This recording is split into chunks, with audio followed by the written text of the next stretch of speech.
હવે જોઈએ અગત્યના સમાચાર। વડોદરા જિલ્લાના ડભોઈ ખાતે સાયબર ક્રાઇમ અવેરનેસ કાર્યક્રમનું જિલ્લા કક્ષાએ સફળ આયોજન। નોબલ ગ્રુપ ઇન્સ્ટિટ્યૂટ ડભોઈ ખાતે સંસ્થાના પ્રમુખ શ્રી એ માધવાણીના માર્ગદર્શન હેઠળ જિલ્લા કક્ષાએ સાયબર ક્રાઇમ અવેરનેસ કાર્યક્રમનું સફળ આયોજન કરવામાં આવ્યું। આ કાર્યક્રમનો મુખ્ય હેતુ વિદ્યાર્થીઓને સાયબર સુરક્ષા અંગે જાગૃતિ વધારવાનો હતો।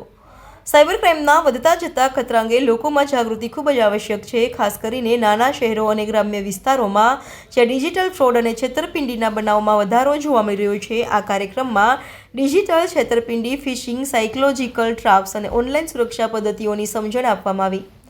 આ કાર્યક્રમ બ્રિટિશ હાઈ કમિશન MOU અને ગુજરાતી પોલીસના સહભાગીદાર હેઠળ સંસ્થામાં આયોજિત કરવામાં આવ્યો હતો, જેમાં ઉપસ્થિત IL Narasimha Rao, project manager cyber security, new Delhi, EY Bharat India, PK ભૂત, PSI cyber crime cell LCB Vadodara ગ્રામ્ય, DR Bhadarka, PSI Dabhoi police સ્ટેશનના શ્રી નીતિશ કુમાર, મદદનીશ new Delhi EY Bharat India Shri Nitish Pandya, જિલ્લા પ્રોજેક્ટ કોર્ડિનેટર સુરક્ષા સેતુ સોસાયટી વડોદરા ગ્રામ્ય પોલીસ ધર્મેન્દ્રભાઈ કન્સલ્ટન્ટ ખૂબ સરસ આયોજન સાથે બાળકોને માહિતી આપી અને સુરક્ષા અંગે હેલ્પલાઇન નંબર અને ઉપયોગી વેબસાઇટ વિશે પણ જાણકારી આપી હતી અને સોશિયલ મીડિયાના વિવેકપૂર્ણ ઉપયોગ વિશે ઝીણવટભરી સમજ આપી હતી।